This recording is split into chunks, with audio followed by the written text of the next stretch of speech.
Welcome, everybody. My name is Sarah Booth, and I'm the director of the HNRCA. Welcome to today's seminar. It's really my honor to introduce our speaker today, Dr. Scott Leiser. Dr. Leiser is an associate professor of molecular and integrative physiology at the University of Michigan, and he also has an appointment in the Division of Geriatric and Palliative Medicine. Dr. Leiser completed his graduate and postdoctoral training at the University of Washington. During his time at University of Washington, Dr. Leiser's work on the hypoxic response in worms led to his discovery of the key role played by flavin-containing monooxygenase 2, providing an important mechanism by which the gut regulates aging. His work on monooxygenase 2 has continued as a theme throughout his career. Dr. Leiser's interests, though, are notably broad, including aging-related work also on stress and translational work on the degree to which mechanisms of aging are conserved across species. His work has been widely recognized, including being named a fellow of both the Gerontological Society of America and the American Aging Association. I'm just delighted today to welcome Dr. Leiser to the HNRCA seminar series, and I know we're in for a really fun lecture. So I'm going to hand it over to you. But before I do, to the audience, there will be a Q&A option at the bottom where you can enter your questions, and we'll take it away. Thank you very much. Thank you, and thank everyone for coming, virtually, that is, of course. So today, I want to talk a bit about stuff's going on in our lab, and a bit about how it fits into the context of general aging, how it fits into the role of nutrition in aging, and the potential for healthy aging in humans. Even though much of this is basic biological research, my hope is that everyone will see sort of the connections between everything. And so I'm getting into my late 40s now, and one of the first things that I'll note is it's really hard to read things when they're really small, and it can be very stressful on my eyes, stressful on my thinking. But even more so than that, if you get somebody yelling at you, it can be even more stressful when it's your children, whether it's your boss, whether it's the study section that you imagine reviewing your grant. But all these stress response pathways, whether they come from psychological stress or actual physical or toxicological stress, can be beneficial. And so this idea that stress response pathways are involved in the aging process has been around for, I think, more than 50 years now. And so the idea of this is called hormesis. And so it's illustrated here. And the idea being that, there's three ways to look at how an organism would respond to stress in terms of how their health would work. One of which is that you could have no threshold. And so any little bit of stress makes you less healthy. And that's seen on occasion, but very rarely. There's a second part, it's shown here in red, which is there is a threshold. In other words, you can handle a certain amount of stress. And then after a while, your stress responses, they get overwhelmed, and then you get sicker or less healthy. But what you actually see over and over in the lab, not always, but consistently, is that a little bit of stress tends to benefit organismal health and oftentimes aging. In that, when you have just a little bit of stress, it can turn on stress response factors without actually causing any real damage. And so this green line is this area right here. And a lot of my research historically has been looking at trying to get toward this area in lots of different animals. And the suggestion being that we already have the mechanisms to live healthier and potentially live longer, but we need to activate them in the right way. And that is not to go all the way to the right where you have a ton of stress and you're actually sick, but to get into this nice hormetic zone. So the other aspect about stress is that conserved aging pathways pretty much always involve some sort of stress or stress response. And the idea behind this is really that, a lot of what was found initially, dietary restriction, which I'm going to talk about at length today, is probably the oldest stress response pathway that affects aging. But the other pathways, the major pathways known in the field, like decreasing insulin-like signaling, which happens during times of stress, especially neurodevelopment, decreasing the target of rapamycin or the mTOR pathway. This also happens both in development and adulthood in times of stress. Then you have all these actual stress responders, such as sirtuins, the NRF2 antioxidant response, and the hypoxic response. All of these things are responding to stress, and all of these things can increase lifespan and oftentimes improve health in a variety of organisms with some limited evidence in humans. And so today, as I mentioned, I'm going to focus primarily on dietary restriction, which, as defined, is the reduction in some sort of intake, usually calorie intake, without malnutrition. And so my goals for today are to first talk about some of the research in the lab in sort of a broader sense, but with some specific details and in the types of experiments that I think are useful to understand. And then I'm going to try to zoom in and zoom out into putting this research into context and talking about the implications as to how it would work in humans or how it might work in humans. So I'm going to talk about either 2 or 3, depending on my timing, for projects that are going on in the lab. The first of which is involved in perception of stress. This was a project that's been led by 3 different people. Originally, Hilary Miller, who is a really talented graduate student in the lab, followed by Shijiao Huang, who is a postdoc who's now faculty at Kansas State University, and then Elizabeth Kiddo, who's actually a postdoc right now at University of Chicago. And so the idea that they were trying to get after to start with was that you don't actually have to have a physical stress or a nutritional stress in order to change the way to make a response. The idea being that from single-celled yeast to worms to flies and to humans, we all surveil our environment all the time. We've got this idea that the world around us is good, bad, has attractive things, has deterrents, and you're putting all these things together. And in order to understand how to respond to this, usually the brain, but oftentimes the nervous system, or in single cells, there's specific systems involved that can release sort of neuroendocrine-like things.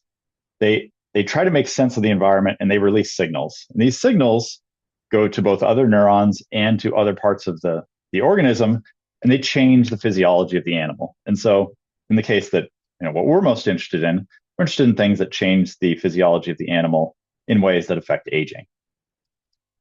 And so I'm going to focus today almost entirely on the nematode Caenorhabditis elegans, which, if you're not familiar with, is a small soil-dwelling nematode that's really common in studies across science and is really useful for aging because they only live about 3 weeks.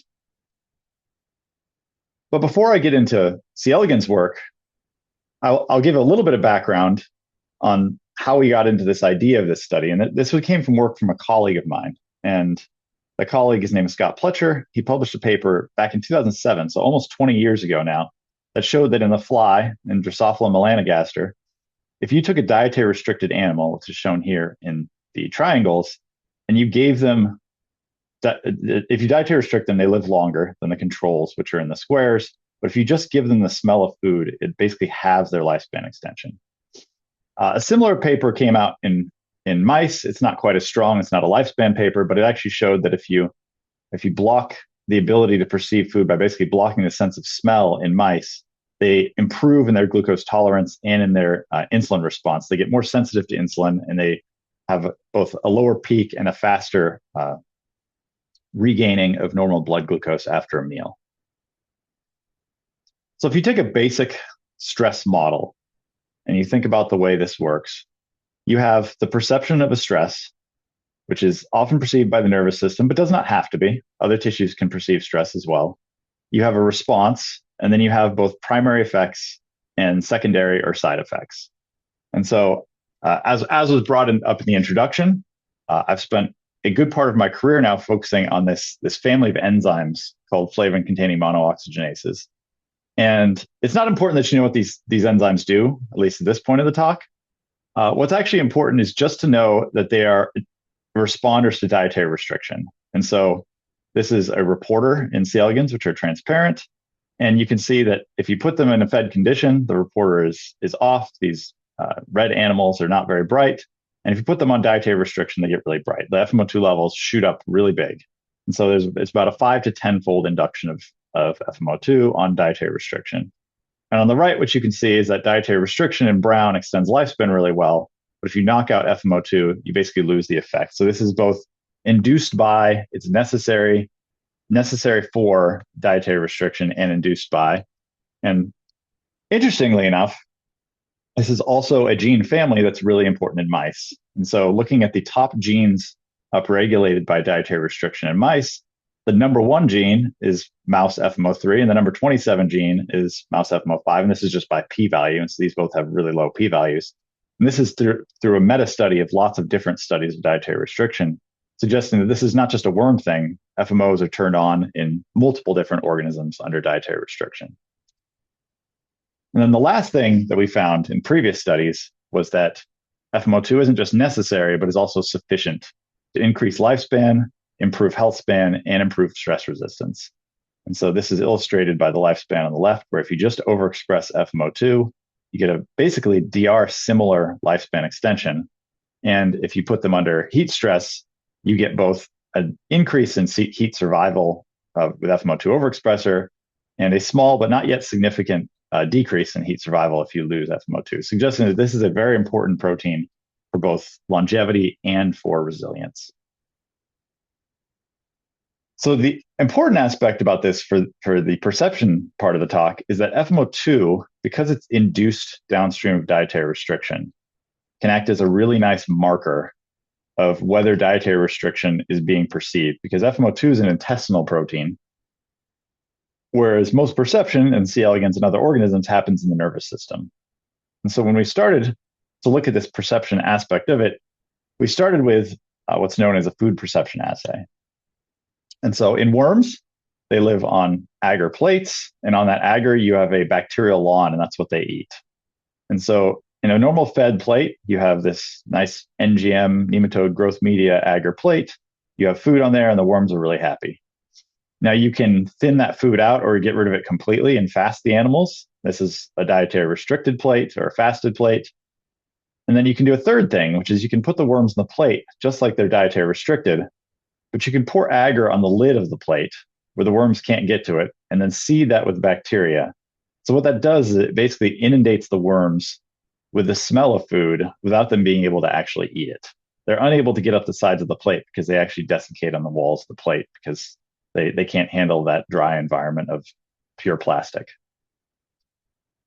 And so if you do this and you look at FMO2, what you see is FMO2 is not induced at all in a fed condition, whereas it's normally induced very strongly in dietary restricted condition, and you lose most of that induction, a little more than 50% of that induction, when they can just smell food but not eat it, suggesting that just the idea of knowing food is there, even if you can't eat it, is important and gets rid of some of the FMO2 effect. And just as importantly, similar to how it worked in flies, it gets rid of the effect of lifespan. About 50% of the lifespan is lost. And so you have dietary restricted animals that are really long-lived in the blue squares, and the dashed blue lines is with food smell. And so you basically lose this ability, you lose 50% of your benefits. And so if you step back and you kind of look at how this would work in people, well, the idea would be if you're, working at McDonald's or spending time, people cooking in your house and you're dietary restricting, are you going to get the full benefit of the effect? And I think that there's good evidence that you probably will have some changes. It has not been tested rigorously, so I can't say for sure, but I would say is, we know that when we smell food, the liver starts making enzymes in preparation for eating. You start salivating, and a lot of the sort of physiological responses to food start to happen before you actually eat and when you can smell the food. And so we wanted to know if this was the only cue and asked a secondary question, which is, what about other attractive cues? And so to think about this, you have to think about the fact that worms are non-seeing organisms. And so they're unable to visualize food. I would say for a human, the secondary way that you think about food, and sometimes for some people, the primary way is that you see it. You watch TV, you see a commercial, you drive by a restaurant that you like, you drive by fast food place, and you think about food. Food's kind of all around us and we can't avoid it. For C. elegans, it's not quite as simple. They can't see food, but they have a response when they enter a bacterial lawn. It's called the food slowing response that basically shows that they're attracted to this feel of food, and they use touch as one of their markers for whether they're in a either safe or likely a food sensitive place. And so what we can do is we can mimic this. So you can take a lawn full of Cephidex beads that are too big for the worms to eat, but they have a similar texture and basic environment as their bacterial lawn. And they will do the exact same thing in this lawn as they do in a normal food lawn, in that they slow down, they spend time there, they seem to be attracted to it, they seem to like it. And so when we do this, what we find out is that the same thing is true when they can feel food. And so mechanosensory effects from a fake lawn, basically, if you take your fed animals and your dietary restricted animals, you lose about half of your FMO2 induction, which is quantified here on the right. And also in lifespan, you lose about half of your lifespan benefit. There's no detrimental effects from having the beads on the plate in a fed condition, but it is detrimental in a dietary restricted environment. And so the idea here is that no matter whether you smell the food or you feel the food as a worm, in a human, I still think the corollary would be seeing food. It all affects your physiology and it primes you for the food that's coming. And either because the food doesn't come or because you thought it was going to come, it limits the benefits of the dietary restriction effect. Now, we were curious as to whether this is the same sort of overlapping pathway, which you might expect because this gene FMO2 is downstream, or whether these are separable effects. And so we combined the two food cues. And basically what we found, and this is a little more complicated to look at, is that if you take dietary restricted animals in the black circles, dashed lines, you could take food smell, food touch, or the combination, and you get basically the same response. And so the suggestion of this is that all of these external food cues are going to the same place, and they're all limiting you by about 50%, but they're not additive together. And so it's all what the worm brain, if you will, is deciding is that this environment is different than what you think, and you're going to lose half of your dietary restriction benefit because the animal is convinced that the environment is different than what it actually is. Now, we have some recent data that was just published, and some of this is unpublished, that there's yet a third perception modality, and that is internal stretch. And so this hopefully would make sense to people in that, when you eat food, your stomach gets full and you can feel that fullness in your stomach. There's actually receptors in your esophagus that feels the food going down into your stomach, and there's receptors that can feel food moving through your intestines as well. And one of the things that can measure this are a group of proteins called piezo channels. And so these channels are probably most famous because they're what helps your proprioception. And so they're what allow you to close your eyes and be able to touch your nose, because the stretch of these channels basically tells you where your limbs are in space. But they're also in your internal, like in your esophagus and other internal organs, and they tell you if there's things moving through various parts, especially your GI tract. And so, the way these work is pretty simple. The mechanical force on membranes causes them to open or close. In this case, causes them to open, and they're closed when there's no stretch. And so it allows them to signal that there's things moving through. And in C. elegans, it is similar in that you have these piezo proteins, and they have them in the valves of the pharynx. And so it basically tells the worm whether there's things moving through their pharynx that they're eating. And so when you have a wild type animal, they can feel this. It releases a signal, and that causes the gut to, it's not peristalsis, but it's basically the equivalent of peristalsis in the gut, and it moves food along. Whereas if you lose this piezo 1, which is the piezo channel, you get a buildup of food kind of right past the pharynx because the worm doesn't recognize that it's eaten. And so if you take this to what it looks like in our lab, what we found is that in these piezo 1 mutants, within 5 minutes, you have basically an increase. And so this is basically if you take fluorescent bacteria and you feed it to the worm, how fast does the bacteria move through them? What you find is the bacteria within 5 minutes is starting to build up. Within 15 minutes, there's a substantial buildup of bacteria, suggesting that it's not moving through the gut as you would expect. And what we found really interesting about this, and we're doing lots of additional studies right now, is that if you combine this internal cue with external cues, you actually lose the entire effect of dietary restriction. And so if you lose the PASO1 channel, which is in dashed lines here, you get a shortening of the dietary restriction lifespan. So this is a dietary restricted PASO1 animal. Your regular dietary restricted animals are in the X's with the dashed lines. You have your food touch, which also loses about 50% of your lifespan. But if you combine, you can barely see it here, but it's in the dashed lines in the circles, you lose your entire effect if you combine food touch with PASO1, loss of PASO1, suggesting that your internal environmental perception and your external environmental perception actually can provide the entirety of the dietary restriction benefit. And so, if you want to go what the model looks like, if you can see the food or feel the food, if you can smell the food, or even if you can feel food going down, this blocks this induction of this beneficial gene of FMO2. Whereas if you don't feel any of these things, you get this induction and you get stress resistance and longevity.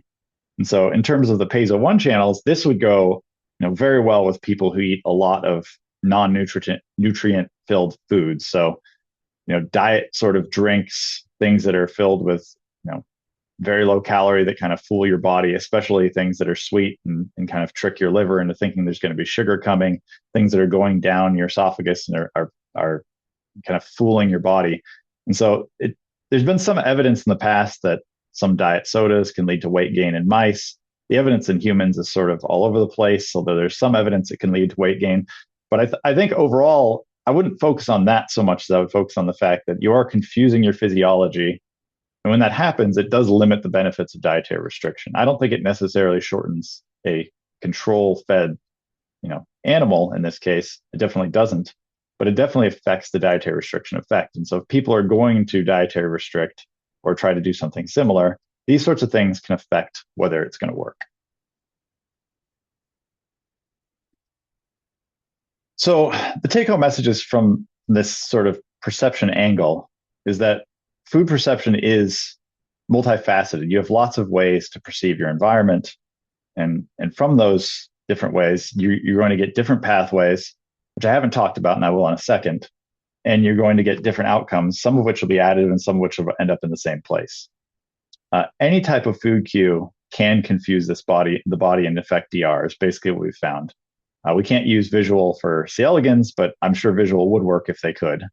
And then some of these cues are convergent and some are more separable. And so they're not, we don't yet know which are more or less important, but so far it seems like they're all relatively equally important, but some are separable and some are not. So the follow-up question, which I think is maybe the more fun question, is how could we use this to our benefit? There's lots of ways that this would be detrimental in terms of, we can't avoid seeing food. We can't avoid smelling food. Obviously, fasting for lengthy periods of time and then smelling food may not be as beneficial as if you could avoid it. So how about this knowledge? What about this knowledge could be beneficial to us? And so we've done a lot of looking into the pathways downstream. And this is where C. elegans can be really helpful in that we can actually identify individual neurons, we can identify individual signals, and we can figure out how the worm is sort of telling other tissues, the nervous system is telling other tissues that times are good, times are bad, we have food, we don't have food. We can look at when they have food touch, we can look at when they have food smell, see how these pathways overlap and don't. And one of the major things that we have found is that in a fed condition or in a condition where you smell food or feel food, like humans, worms release dopamine and serotonin. And so these are positive cues, generally speaking, and they tend to, when an animal is happy or it judges a positive environment, they tend to release these cues. And these cues lead to, in the end, blocking induction of FMO2. And so you block the induction of FMO2 because you're basically saying the environment is good. And so in a fed condition, you feel food, you smell food, and you're eating food. All of this leads to blocking this effect and living a normal sort of control level lifespan. But if you look at it the other way, what if you took these signals and you tried to block them?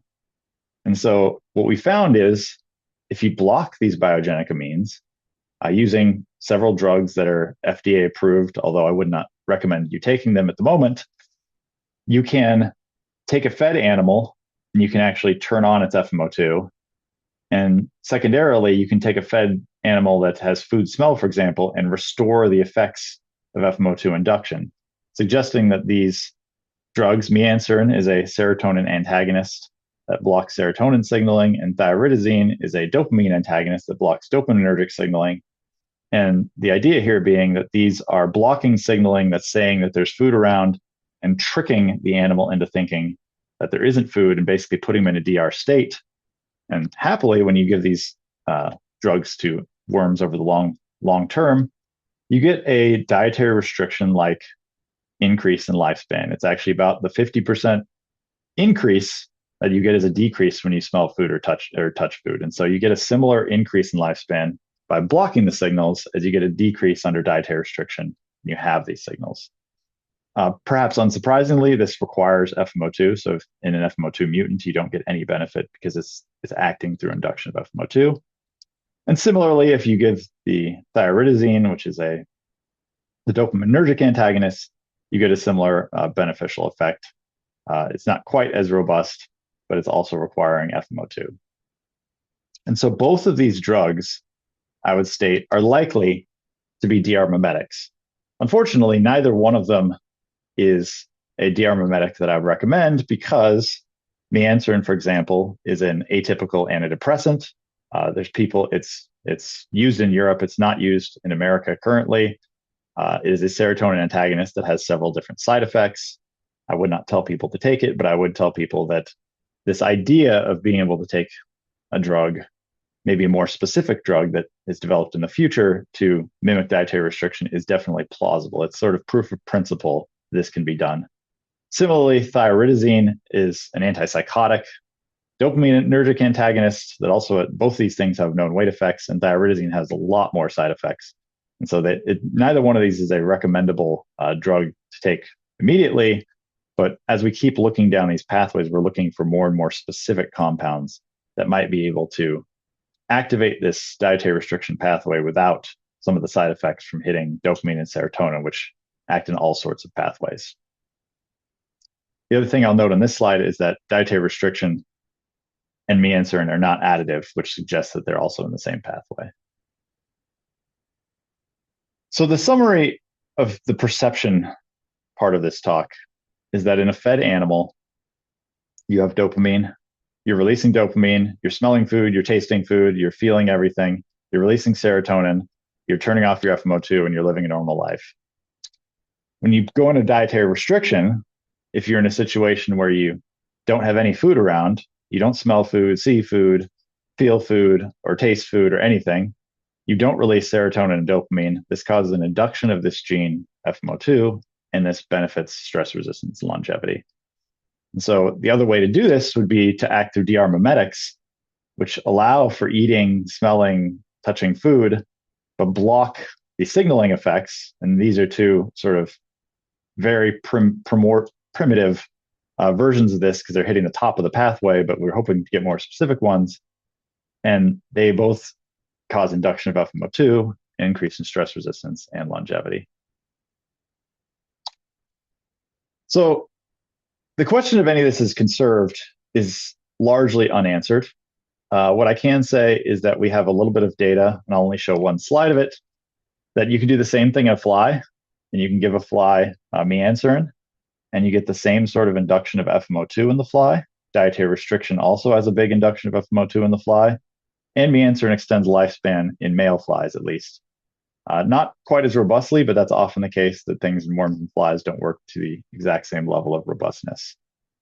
And so the idea here is that it does work in flies. We have additional data that FMO expression can increase resilience in cells for mammals. And we're now playing with what FMO is doing in a mouse, but we don't have any data on their aging at this point, so I don't have anything else to say. So the final take-home messages from the perception aspect of this talk are that first, perception of stress can alter your physiology and aging. And so if you think there's no stress and there is, maybe you won't get the benefits. If you think there's stress and there isn't, maybe you could get benefits or detriments depending on where you might be on that hormetic curve. And I think the most important thing that I really think is going forward is if we could understand the networks involved in this, it could provide more stress-free ways to slow aging, because dietary restriction, while likely to help in humans, although it's not 100% tried and true proven, is very hard, and most people struggle sticking with it. I struggle sticking to it. I don't really practice it, but I've tried it, for short periods of time, and I know exactly how hard it is. And I think that most people struggle with it. I think that you have now alternative approaches like GLP-1 agonists that may be ways to make this easier, but we don't know if there's going to be other side effects, other things downstream, and those studies will be ongoing as well. So the second part of this talk, I want to change gears a little bit and talk about the other aspects of things that happen when you turn on longevity pathways, especially downstream of DR. And so the idea of that there's a feedback from longevity pathways that I don't think it's talked about enough, but I'm actually guessing in a place like Tufts that people think about this more than they do in the basic sciences. And that is stress pathway feedback, including behavior. So the idea here is that longevity of interventions could affect mental state and behavior. I think that most people are familiar with the term hangry. And the idea of this being true across organisms, including in humans, is all over the place. So dietary restriction causes flies to be aggressive, for example.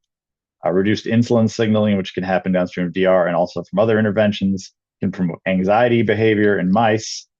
And in worms, hypoxia itself can change their taste sensitivity and change their behavior as well.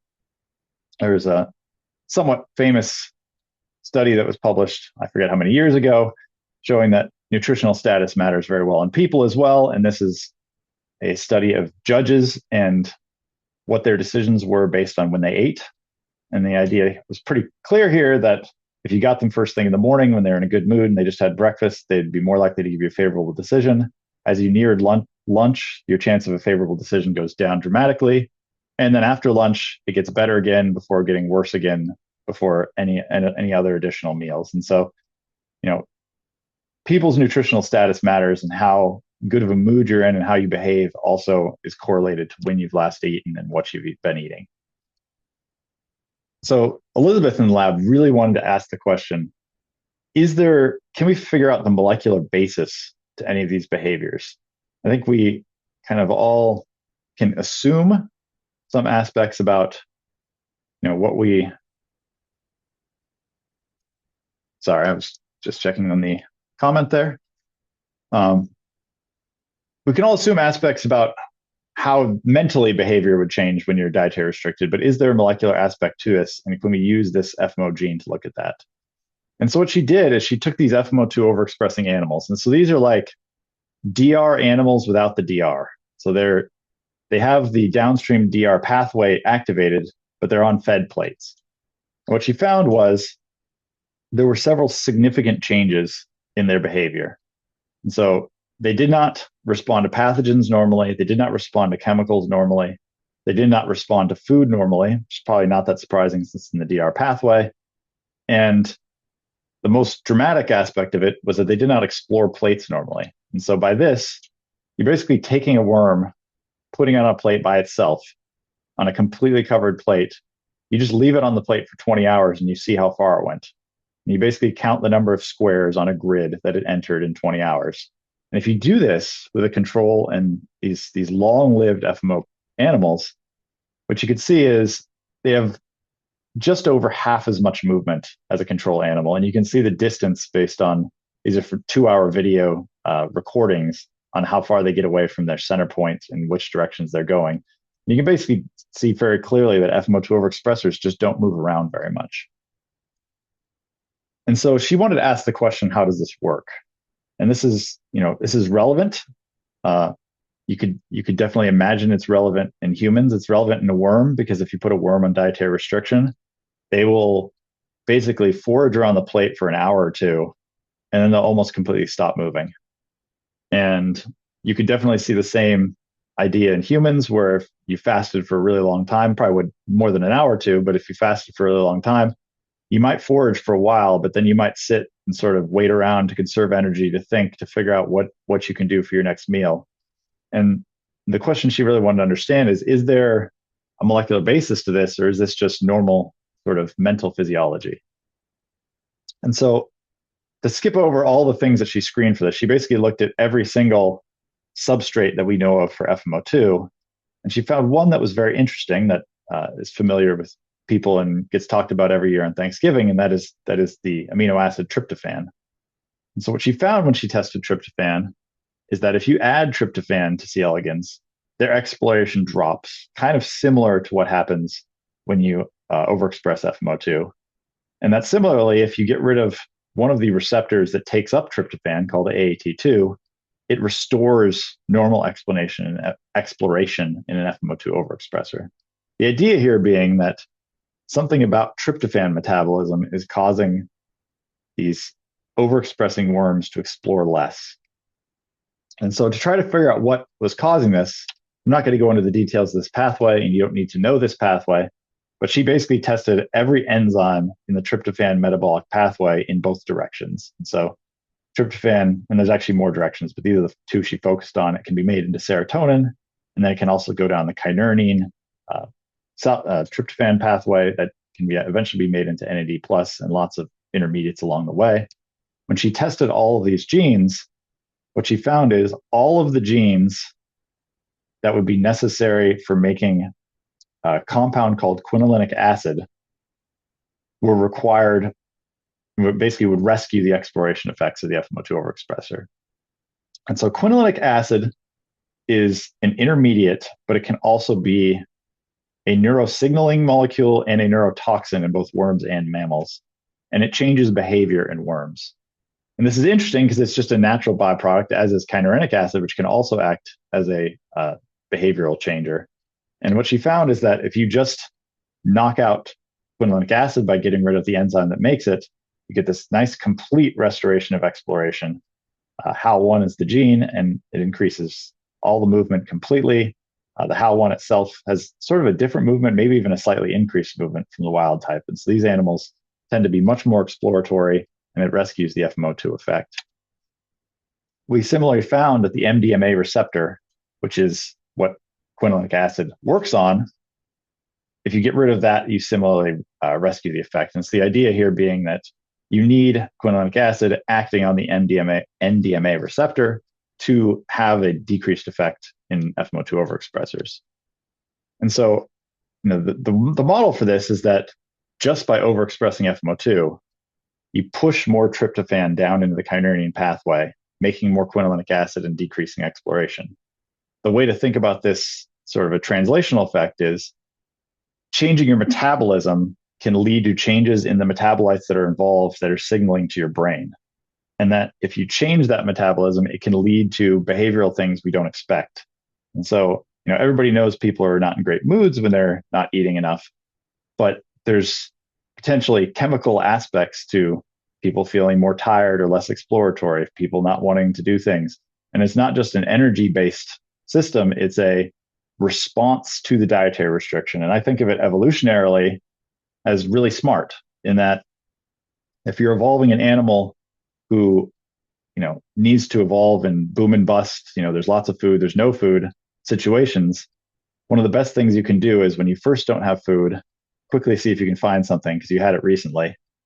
And then if you don't find it, sort of don't burn all of your energy chasing around something you can't find, but either lay in wait if you're a worm, or in a human, sort of wait and think about it and try to come up with a better idea for how you could find food. And the fact that there's molecules, at least in C. elegans, that help you do this, allow for you to evolve sort of a system that lets you live in a boom or bust environment, which C. elegans definitely do, and humans probably used to, and survive better, so that you're not just constantly flying around feeling hungry and angry and just trying to chase food at all moments. It allows adaptation. And so the one question that we've been asking recently, which we don't have a full answer to yet, is, are these behaviors and longevities linked? And in the case of FMO2, I can say kind of.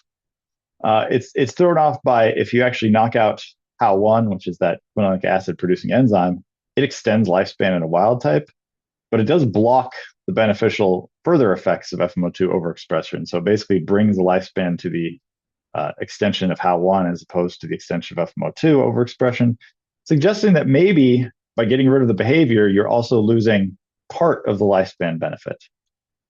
We've also looked at lots of other longevity interventions.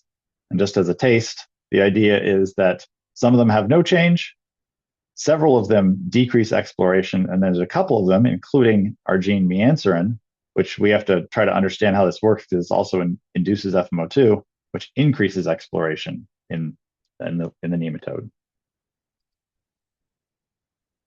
So the take-home message for behavior is really that stress response genes and not just the sort of mental psychological environment can change behavior. That FMO2 can decrease exploratory behavior through tryptophan interaction. And most importantly, longevity and behavior are often related, and it's something we should take into mind. Like if you're going to take a compound that changes your behavior, you should be thinking about what that does and how that works.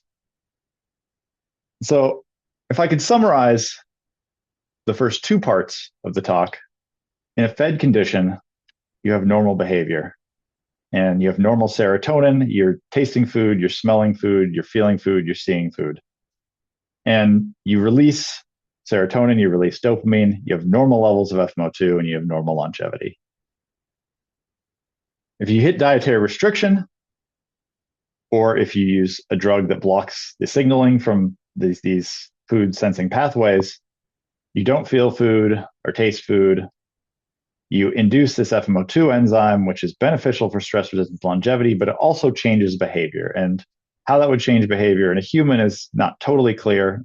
Exploratory behavior is not generally something measured in humans, but I'm certain it would change behavior in some way, shape, or form. We know dietary restriction would. And we know that these drugs that I showed definitely change behavior as well. And so, by changing tryptophan, you get this effect, and tryptophan is also involved in this effect as well. And so, in some cases, we might not be able to mitigate, or we need to really understand both of these pathways. So, I think I will not try for the third part of this talk because it's already 12:42, and I'll just sort of spend the last 3 to 5 minutes talking about directions of the lab and directions that I think are useful. And so, the lab's interested in more than these things, as was brought up in the kind introduction, with the idea being that you have lots of ways to utilize stress and benefit from stress to potentially improve health and longevity. And so one thing that I didn't have time to talk about, which was the third project, and I'll just mention briefly, is the microbiome. And so the microbiome is a really useful way to study and to modify health, in that we have trillions of microbes living inside of us. These are affected by the things we eat. They're affected by the toxins we take in. They're basically fast evolving cells within us.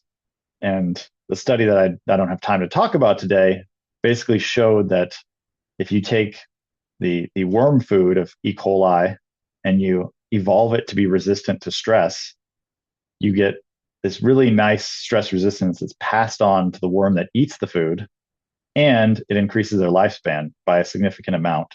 And we did a lot of work and tried to figure out what it was, and it was changes in iron in their diet that basically caused a hormetic effect, turning on an immune pathway in C. elegans to like a very low level that was beneficial for the worm.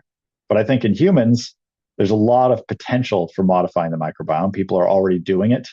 I think that we don't know how to do it very well yet. And part of that's because we can't grow most of what is in our guts because it's all anaerobic, or it's almost entirely anaerobic. And it eats things like fiber that we don't know how to feed very well in a culture. And so the best way we have to modify the microbiome tends to be through studies that involve fecal transplants or changing diet to manipulate it. But I think that if you could create your own microbiota, you could actually modify your own health in really useful ways, because your microbes can evolve really, really quickly.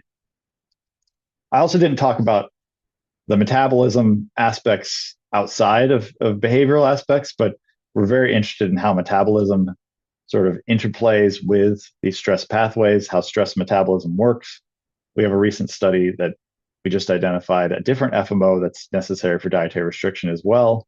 And what it appears to do is it appears to actually turn down the mitochondria and adapt the worm to what I'd call basically a lower energy state.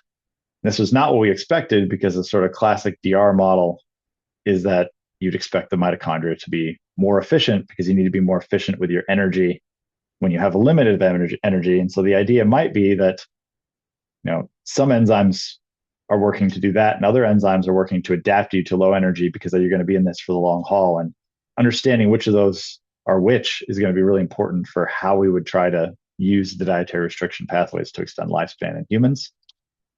And the third is the one I talked about, which is neural networks. And I just think this is such a useful potential way that we can use the evolution of our own nervous systems if we could understand these signals, we can basically fake the brain into thinking you're in a different environment than you are, and changing physiology accordingly. And the further down we can get away from the direct serotonin and dopamine signals toward individual neuropeptides, individual growth factors, things that are affecting all the peripheral tissues, all the muscle and everything else, the liver and everything else that changes your metabolism in beneficial ways.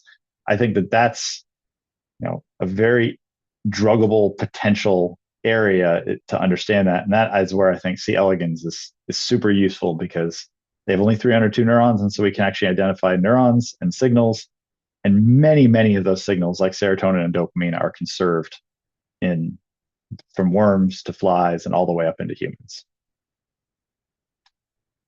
And so with that, I've acknowledged some of the people along the way, but I'll just acknowledge my funding from NIH and AFAR and the Glenn Foundation, the wonderful members of my lab, and everyone in the audience who's come. And I haven't really seen anybody because it's on Zoom, and that's always slightly disappointing, but I've tried to keep my energy up, and I'd be happy to take questions. Thank you so very much, Dr. Leiser, for a fascinating talk and very provocative. I really want to encourage the audience to put their questions into the Q&A. We already have two. I'm going to start with one from Dr. Perry Ecker. A great talk. Do you think stressors like hypoxia can broadly promote longevity in short-lived species, or does that benefit require evolutionary adaptation to low oxygen? I think that hypoxia definitely does promote longevity in an organism like C. elegans.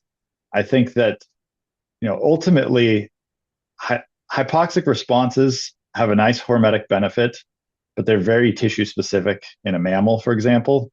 And that's why, for example, VHL1 knockout mice or VHL1 or VHL humans have very, very specific diseases that are in very specific tissues. I think in general, hypoxia can be beneficial, but the larger the animal, the more complicated it gets, because some tissues act differently under hypoxia, whereas in a small animal like C. elegans or in a fly, even flies are bigger to some extent, the oxygen transfer means that when you get hypoxia, who gets oxygen is much more variable. When you have a circulatory system, it gets much more variable, and how they respond is much more variable. So I actually think hypoxia is a good approach, but you have to do it very specifically in sort of tissue specifically is the word I use for that too. But I think that hypoxia is a good avenue, and understanding the response and the downstream effects might be more beneficial than just trying to go with hypoxia. But I know lots of people who try to use like they have hypoxia masks, and there's people. I have a colleague actually in our geriatric center who just goes to Aspen 3 times a year and says that's his hypoxic training, skiing. Thank you. So Dr. Bruce Crystal, it looks like more of a comment than a question. Maya and Saren, I'm going to mangle the names, I'm sorry. Myosin and thyroxine are loosely structurally related and both block the mitochondrial permeability transition. They appear to be part of a broader class of compounds that are also protective against ischemia, reperfusion, injury in animal models. I wonder if you want to comment on that one. Yeah, my comment is absolutely. They do a lot of different things. And one thing that I didn't note that I've found to be true in almost every drug that I've used that works to extend lifespan in C. elegans and in many cases other organisms is they almost all tend to be what I'd call dirty drugs. And by that I mean they have lots of different things that they can hit, which was brought up by that question. And for example, with meancerin, we found out what receptor was most important for meancerin, and we found a antagonist for just that receptor, and it did not work, which to me suggests sometimes the dirtiness is actually part of the benefits. And a lot of these compounds have been made in nature. Rapamycin is a great example of a drug that was made in nature. And I think that the drugs that are made in nature tend to hit more than one thing. And some of their similarities may mean that they have overlap in what they hit. And so it's possible meancerin and thyroidazine, while one's more serotonin, one's more dopamine, they also have overlapping targets. Great, thank you. We've got a question from Dr. Jiangdong Wang. Great presentation, thank you. Can the perception of food, smell, or touch in C. elegans attenuate dietary restricted mediated longevity by affecting NAD+ dependent protein deacetylase sirtuin or NAD metabolism? So I don't think we've tested that formally. We know that FMO2 does not require sirtuins. And so we don't believe that it is acting through a sirtuin-based mechanism. We know that FMO2 also does not require NAD production through the sort of kynurenine NAD pathway, but does not rule out NAD salvage pathways. And so what I'd say is I lean toward no, but we don't have hard evidence that says no. And so we have kind of corroborating evidence, but not hard evidence. And so I would say I don't think so, but I don't know for sure. Great, thank you. Dr. Chris Wiley, as you showed in your model, tryptophan catabolism and the quinolinic acid pathway lie upstream of the de novo NAD biosynthesis and known longevity factor. So I'm curious, do you observe any relationship between NAD levels and animal behavior? Sorry, ignore if answered in response to Dr. Jiangdong Wang's comment. So I didn't mention the behavior. We did look at NAD production through kynurenine, and we did not see any behavioral changes in those animals. And they also did not rescue the FMO overexpression behavioral model. And so we did not see. Now, the hard part is that manipulating NAD plus levels, there's multiple different ways. And so we've only manipulated NAD production through the tryptophan salvage pathway. And because NAD can be used up by enzymes, can be recycled, and can be taken up, I would say that we can't say there's no relationship between NAD plus and animal behavior, but we did not see it when we knocked down the NAD producing enzymes. So it's kind of a similar answer in that we don't have hard evidence that it can't be, but we don't actually have any evidence that it does change behavior. Great. So I'm going to ask the audience if anybody else wants to ask a question, please write them now. But I would just like to ask a question, and this comes from someone who does more work in the human space, and I may have completely missed what the concept, but it seems like you've got this tension that you're observing longevity with dietary restriction, and you've got the tension with these other mechanisms towards the food, the touch, etc. What is the evolutionary advantage then of dietary? What is the evolutionary advantage of all of this? Like if dietary restriction, which you're presenting as the goal for increasing longevity, but it seems the system is fighting against it. That makes sense. I think there's a lot of ideas for that. The most classic idea, which I wouldn't say that I'm totally sold on, but the reproduction versus soma idea is one of the older ideas. I wouldn't say I'm against it or for it. I'm sort of neutral on it. But in C. elegans, it might be a stronger idea, which is that organisms are always sort of priming what to do with their future. Should they reproduce a lot and die younger, or should they wait till times are better when the environment's bad and live longer, reproduce later or less? And for certain in C. elegans, they reproduce a ton in a very short period of time early in life. And by dietary restricting them, it does decrease their reproduction to some extent. It definitely delays their reproduction. And one idea for it would be the moment you think the environment's better, you want to try to prime yourself to reproduce again quickly, especially in an organism like C. elegans. It's a big win because if you can reproduce faster than the next worm, it's because you're throwing out, dozens and dozens of eggs, 100 a day sometimes. You can basically, in a sort of evolutionarily context, win. I think that's probably true, but to a lesser extent in other organisms. Obviously in a human, we're not, throwing out lots of children in a year. We're not throwing out, and certainly not in a day. And the idea of, where you put your energy, some of it might be a vestige, and then some of it might be that, there's still a benefit to knowing what the environment is and matching it accordingly. And one thing that I think is unclear, and my colleague Scott Pletcher talks about quite a bit, is how much of this has to do with, the fact that your brain thinks that, or your nervous system thinks that the environment is different than what it actually is, and you think it's better, and therefore you don't get the benefits of it, quote unquote, being worse. And how much of it is just that you're losing lifespan based on the incongruence of what you're thinking and what you're getting. And so there could be some aspect of, your state, your mental state is there's food, but then it doesn't come.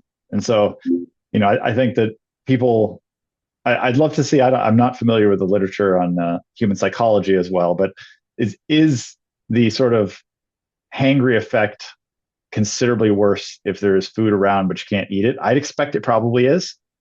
I'd expect that if you're really hungry and people have food around you and you're not allowed to eat, that it probably makes your mood worse than if you are just thinking about food in a, totally sterile room that has no food around. But I think that there is an aspect of the incongruence being a problem too, that your nervous system is just like, I don't get it.